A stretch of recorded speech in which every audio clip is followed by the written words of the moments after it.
militarization of Nigeria's election process is likely to instill fear among the electorate who would worry about their safety, and this could discourage them from participating in the polls.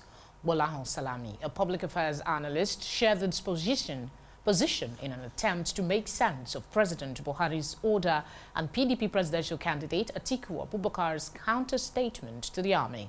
He spoke on Plus TV Africa's Off the Press program. I think tensions are rising in the country right now, and I think words are flying everywhere. Everybody's concerned. And you can see the president saying there's this issue with ballot box snatching. We know this happens in Nigeria. Well, is the military the solution? I think that's what we need to talk about now, because what the aspiring president, Atiku Abubakar, is saying is he's looking at it from a point of view and saying, look, this is intimidation. You see, if the military comes, people are going to feel scared, they're going to feel worried. A lot of people are going to also going to consider sitting back at home and not coming out, because if you militarize the elections, you put fear in the hearts of the people.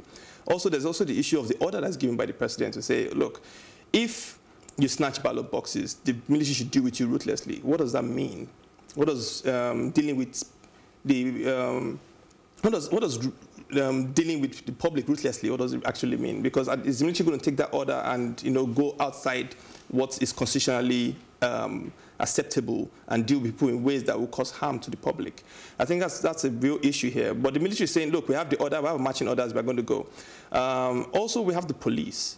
Okay, the police have the primary duty of securing the nation in times of elections like this. I mean, we don't have a state of emergency, so why do we have the military, playing such a paramount role in securing the elections? I think it's something that we need to discuss and look about. This statement by the army asking Atiku to withdraw his own statement, asking them not to obey the orders of the president. What constitutes authority in this instance? Because if the president is giving directives to the army and then someone else is saying don't follow it, the statement by the military, what do you make of it? I just needed some clarity. Okay, I think for that, I said two wrongs don't make a right. Okay, Atiku sees this as a constitutional nightmare, saying why is the military getting involved? But the president has given an order, and he has the right to give such orders.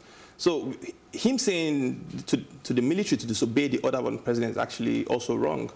So this is a case where, okay, we may have two statements, one from the president, one from the candidate that wants to be president, Atiku. And Buhari is saying here that, look, you can't give us orders, and you can't tell the military to disobey the orders from the president. It is constitutionally wrong also.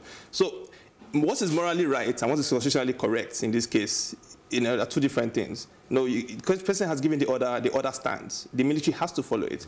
And Buhari has gone ahead to say, look, he's giving the military officers a deadline to resign if they're not going to follow orders.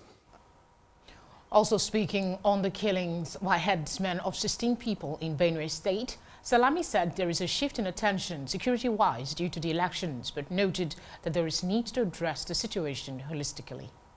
What's happening now is that there's a shift in focus in the country security-wise towards the election. And I think we're not paying attention to certain things that are happening all over the country. And I think the herdsmen issue is not really, it's an ongoing situation, and it's being closely monitored already.